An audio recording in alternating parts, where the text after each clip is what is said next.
안녕하세요. 뉴스를 문자와 소리로 전달해드리는 복지 경제 뉴스입니다. 오늘도 살면서 도움이 되는 정보를 전달해드리겠습니다. 시작하기 전에 구독 버튼 한 번씩 눌러주시면 감사하겠습니다. 이번 시간에는 특례 보금자리론 주요 질문 답변 Q&A 모음 중에서 자격 요건과 지원 내용 관련 주요 질문 답변에 대해 안내드립니다. 자격 요건 관련 질의 응답 모음 1. 주택 요건 주택가격 9억 원 이하 판단 기준은 무엇인가요? 시세가 있는 아파트는 첫 번째 KB 시세, 두 번째 한국부동산원 시세, 세 번째 주택 공시가격, 네 번째 감정평가액 순으로 적용됩니다. 시세 및 공시가격이 없는 신축 아파트는 우선적으로 분양가액을 적용하되 분양가액 적용이 적합하지 않은 경우 그 다음으로 감정평가액을 적용합니다. 주택금융공사와 협약을 체결한 감정평가업자의 감정평가서만 인정합니다. 선순위 디딤돌 대출이 있는 경우 허그와 협약을 체결한 감정평가자의 감정평가서만 인정됩니다. 아파트가 아닐 경우 연립주택, 다세대주택, 단독주택은 우선적으로 주택공시가격 그 다음 감정평가액 순입니다. 차주가 원할 경우 감정평가액 적용 가능합니다. 주택공시가격으로 대출 한도가 부족한 경우입니다. 2. 주택요건 오피스텔, 생활숙박시설 등도 이용이 가능한가요? 오피스텔, 생활형 숙박시설, 기숙사, 노인복지시설 등 주택법상 주택이 아닌 준주택은 특례 보금자리론 이용 불가합니다.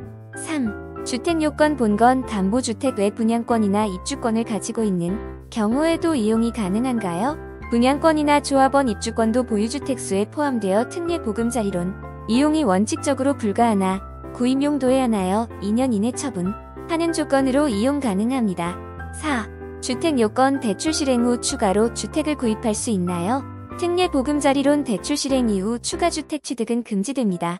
추가주택을 취득한 경우 확인일로부터 6개월 이내 추가로 취득한 주택을 처분하거나 대출을 상환해야 하며 해당 기한 내 처분하지 않는 경우 기한이 익상실 처리되고 3년간 보금자리론 이용이 불가합니다. 5. 소득요건 반드시 부부 모두 소득증빙을 해야 하는지요? 차주 본인의 소득증빙만으로도 대출 이용이 가능합니다. 다만 배우자 소득을 합산해 충분한 대출한도 DTI를 지원받거나 부부 합산 소득 정보가 요구되는 우대금리 적용 등 혜택을 받고자 하는 차주는 부부 모두 소득증빙이 필요합니다. 6. 소득요건 폐업 또는 실직 휴직 중인 경우에도 이용이 가능한가요? 폐업 또는 실직인 경우 건강보험료 또는 국민연금 납부 내역으로 소득을 추정하여 대출 심사 가능합니다. 단, 폐업 또는 실직 사실 확인이 필요합니다. 휴직자는 휴직 직전 연간 소득으로 심사합니다. 7. 소득요건 개인회생 또는 신용회복 중인 경우에도 신청이 가능한가요? 본인은 개인회생, 파산면책 및 신용회복 지원 등 신용정보가 등록되어 있는 경우 신청이 불가합니다. 단, 해제 정보가 있는 경우 신청이 가능합니다. 배우자는 충분한 대출한도 DTI를 지원받거나 부부 합산 소득 정보가 요구되는 우대금리 적용 등 혜택을 받고자 배우자 소득증빙 필요시 배우자가 신용정보 개인회생, 파산면책, 신용회복 지원 등 등록된 경우 신청이 불가합니다. 8. 기타 배우자가 받은 기존 대출도 특례 보금자리론으로 상환할 수 있는지요? 차주와 배우자가 법적인 부부 상태를 유지하고 있다면 배우자가 받은 기존 대출도 특례 보금자리론으로 상환 가능합니다. 9. 기타 외국인도 특례 보금자리론 이용이 가능한가요?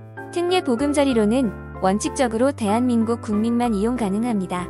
국내에 주민등록을 한 재외국민과 국내 거소 신고를 한 외국 국적, 동포의 경우 이용 가능합니다. 배우자의 국적은 무관합니다. 지원 내용 관련 질의응답 모음 1. 우대 지원 생애 최초 주택 구입자는 어떤 혜택이 있나요? 생애 최초로 주택을 구입하는 경우에는 주택 구입을 위해 충분한 자금을 활용할 수 있도록 대출한도 규제 LTV를 완화하여 적용합니다. LTV 경우 일반은 70%, 규제지역은 60%에서 생애 최초 구입자 80%로 규제지역 상관없이 적용됩니다. 2. 금리 매월 기본금리 조정 등으로 대출 신청 시점과 실행 시점이 금리가 다를 경우 어떤 금리가 적용되나요? 대출 신청 시점과 실행 시점에 대출 기본금리 중 더 낮은 금리를 적용합니다.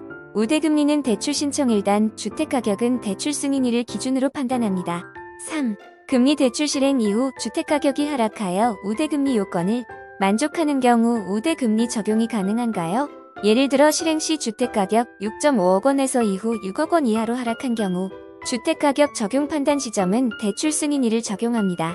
따라서 대출 실행 이후 주택가격이 6억 이하로 하락하여 우대금리 요건에 해당하더라도 우대금리는 적용되지 않습니다. 4. 상환 방식 거치기간 설정 및 만기 일시 상환이 가능한가요?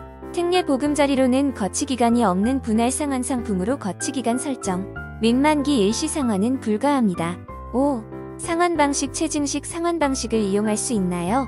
초기에는 낮은 금액을 상환하고 매월 상환 금액이 증가하는 상환 방식, 만 40세 미만인 차주는 체증식 상환 방식 이용이 가능하나 50년 만기 대출 시에는 체증식 상환 방식을 이용할 수 없습니다. 시간이 지나면서 소득이 증가할 가능성 반영해 체증식 상환을 허용하나 긴 만기 동안 은퇴 등으로 소득이 감소할 가능성을 감안해 체증식 상환을 배제합니다. 6. 대환 정책 모기지 상품도 대환이 가능한가요? 기존 대출 등 보금자리론, 적격 대출 등 모든 정책 모기지 상품에 대하여 상환용도 특례 보금자리론 이용이 가능합니다. 7. 대환 기존 대출 잔액 이상으로 대환 금액을 신청할 수 있나요? 상환용도 특례 보금자리론은 기존 주택담보대출 잔액 이상 대출할 수 없습니다. 1. 기존 주담대 잔액 2. LTV 70%, DTI 60%, 3. 최대 한도 5억 원 중 가장 작은 금액까지 대출 가능합니다. 8. 대출 대환 용도로 사용한 경우 중도상환 수수료가 부과되나요? 특례 보금자리론이 대환 용도로 원활히 활용될 수 있도록 기존 대출 상환에 따른 중도상환 수수료는 모두 면제됩니다. 디딤돌 대출은 제외입니다. 아울러 특례 보금자리론을 이용하는 도중 시중금리가 하락하여 특례 보금자리론을 타대출로 대환하려는 경우에도 중도상환 수수료가 면제됩니다. 이번 시간에는 특례 보금자리론 자격 요건과 지원 내용, 질문 답변 Q&A 모음대에 알아보았습니다. 특례 보금자리론이 필요하신 분들이라면 꼭 한번 조회해 보시길 바랍니다. 앞으로도 여러분께 도움이 되는 유용한 정보와 함께 찾아오도록 하겠습니다. 복지경제 뉴스는 지식경제를 선도하는 위키코리아와 함께합니다. 동영상 설명란을 참고해주세요. 지금까지 시청해주셔서 감사합니다. 구독과 좋아요는 영상 뉴스 제작에 큰 힘이 됩니다. 감사합니다.